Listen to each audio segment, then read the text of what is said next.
Muy buenas. En esta tercera presentación vamos a hablar sobre software social para el investigador 2.0. Una definición muy básica y muy sencilla de lo que es el software social podría ser que son aquellas herramientas de comunicación que facilitan la interacción y la comunicación entre las personas. A día de hoy, pues nos podemos encontrar que casi todas las herramientas o software que utilizamos cumplen esta serie de premisas. Un ejemplo sería YouTube. YouTube, si os fijáis también, debajo permite realizar comentarios a los vídeos que se van dejando. Incluso a día de hoy, una herramienta que utilizamos muy a menudo, como suele ser Office, ya tiene una plataforma online, la Office 365, que permite también trabajar de forma colaborativa los documentos, presentaciones, hojas de cálculo, etc. Pero, ¿cómo aplicar un poco el software social al campo de la investigación? ¿Qué nos va a permitir hacer? Pues en primer lugar nos va a permitir compartir todos aquellos recursos y toda aquella información que nosotros podamos ir utilizando en nuestra investigación. También nos va a permitir compartir los resultados vía redes sociales de tipo general, como pueden ser Twitter, Facebook, etcétera, o vía redes sociales ya mucho más específicas y creadas para el campo de la investigación, como puede ser el caso de ResearchGate. De esta forma también hacemos o se fomenta que la investigación se difunda de una forma abierta y gratuita. También podemos utilizar el software social para compartir y desarrollar nuestra propia investigación.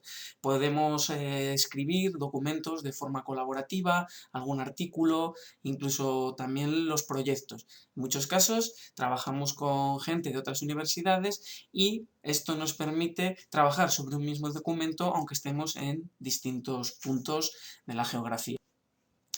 También nos va a permitir compartir aquellos recursos que nosotros vayamos empleando dentro de nuestra investigación. Vamos a ir lanzando a través de las redes o a través del diferente software que vayamos utilizando aquellos recursos que nosotros pues, vamos utilizando en nuestro día a día dentro de nuestras investigaciones. Un software o algunos ejemplos que podemos ir utilizando son los gestores de referencias bibliográficas. ¿Vale? Un ejemplo de este tipo de gestor y que además es gratuito es Mendeley.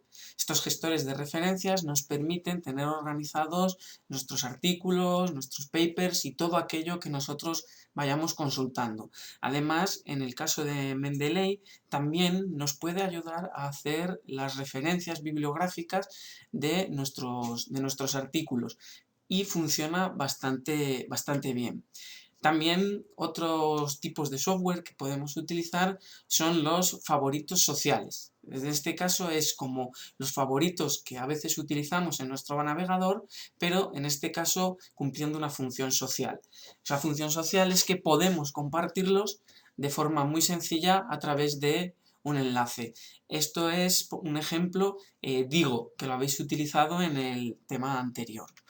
También tenemos los índices de citas. Estos índices de citas recopilan información sobre las citas bibliográficas que realizan pues, de los artículos académicos. ¿Para qué puede servir? Pues puede servir para saber cuántas citas tiene un trabajo o también un artículo concreto, un autor, ¿vale? Entonces, ejemplo de esto, que ya habéis utilizado Google Scholar. Si ya tenéis artículos dentro de Google Scholar y entráis, veréis que también os aparece el número de citas totales que tenéis y el número de citas que uno de vuestros artículos o de vuestras investigaciones ha recibido. También se pueden obtener índices de citas de Web of Science o de Scopus.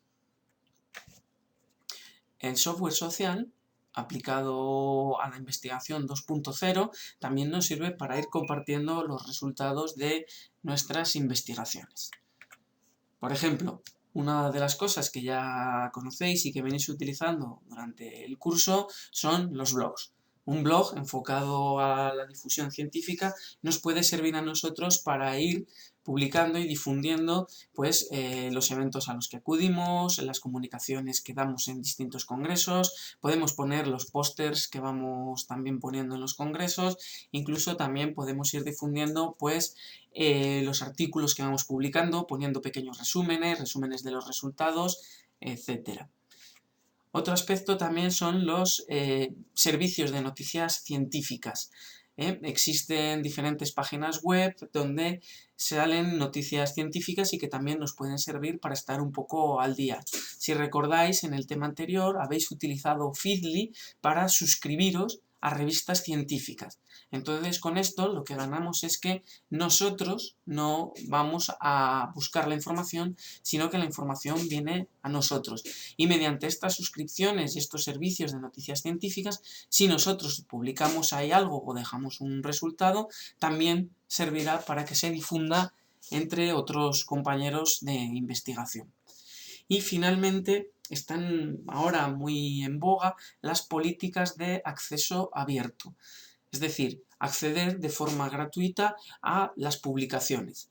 Las publicaciones, me imagino que ya os habrán explicado, que suelen ser por suscripción y cada descarga de artículo suele tener un coste de unos 50 euros. Las nuevas políticas, por ejemplo, dentro de los proyectos europeos, te dicen que cualquier publicación que salga derivada de esos proyectos tiene que hacerse en acceso abierto. Y últimamente estamos leyendo por ahí que la Comisión Europea pretende que a partir del 2020 todas las publicaciones científicas tengan un acceso abierto, es decir, que estén disponibles para todas las personas, que no funcionen solo mediante suscripción. Estas suscripciones por lo general las suelen pagar las universidades, por eso nosotros desde dentro de la Universidad de Burgos podemos acceder a los artículos y descargarnos la mayoría de ellos. Otro aspecto que decíamos es que el software social nos va a servir para compartir la investigación. ¿Vale? ¿A través de dónde lo podemos compartir? Pues ya habíamos dicho que lo podíamos compartir a través de blogs, a través de wikis, estaban las políticas de acceso abierto, pero también existen redes sociales.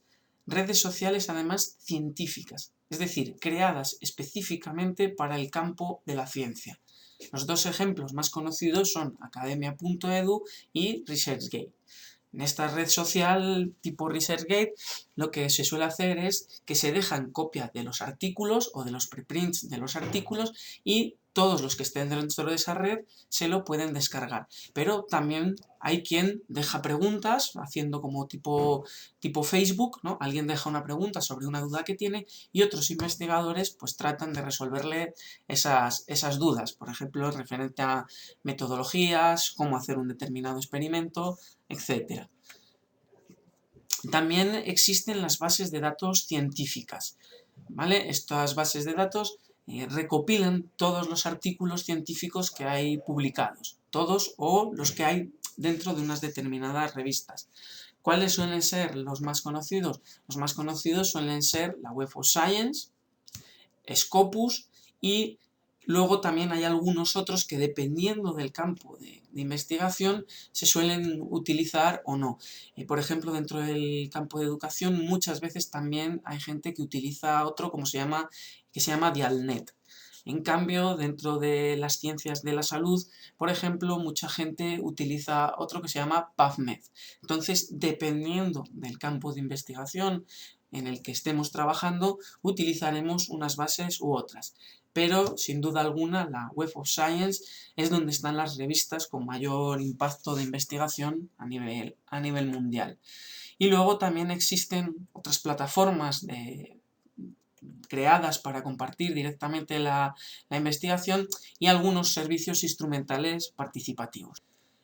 Uno de los ejemplos que nosotros podemos poner y con el que vamos a trabajar en este tema es Google.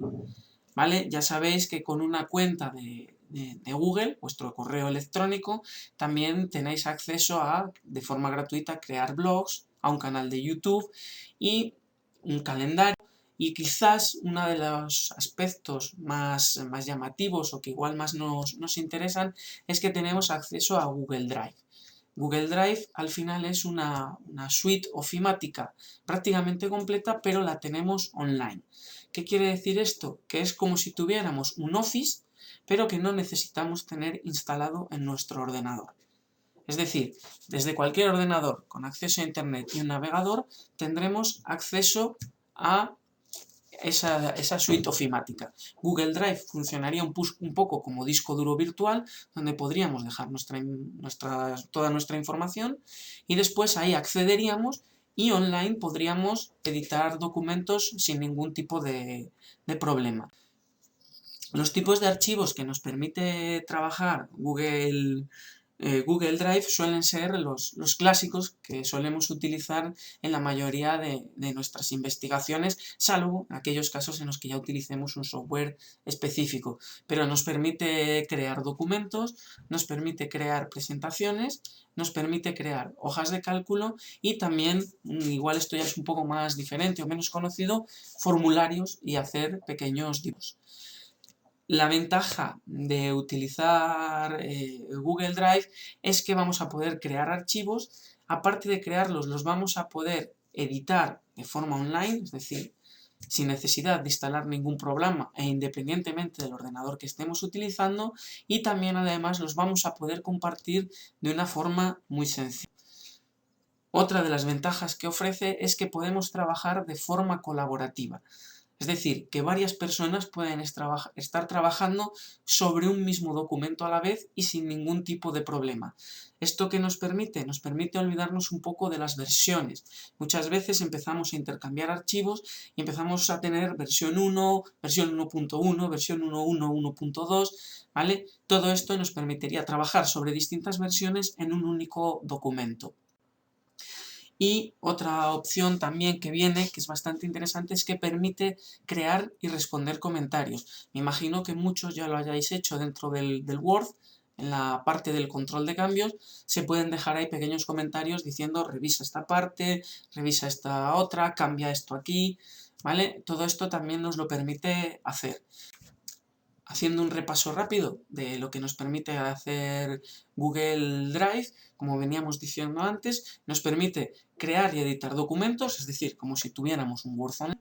También nos permite hacer presentaciones, lo mismo, como si tuviéramos un PowerPoint online.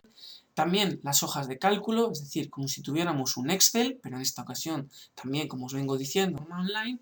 Y quizás esta sea la menos conocida por la gente, es los formularios. Podemos crear formularios, compartirlos por internet, que las personas los respondan online y obtener los resultados también de una forma muy sencilla. Este apartado del formulario dependerá mucho del campo de investigación en el que nos estemos moviendo. Quizás esta herramienta tenga más sentido en los campos de ciencias sociales, sobre todo en aquellos que trabajen por metodología de encuestas. Y finalmente, Google Drive ha incluido también una herramienta que llaman investigación. Esta herramienta nos va a ayudar a gestionar o a poner dentro de nuestro documento las citas y las referencias bibliográficas. De momento solo trabaja con MLA, Chicago y APA. Entonces, por ejemplo, los de ciencias de la salud que suelen trabajar con Vancouver, no les cubriría la herramienta de investigación esa necesidad.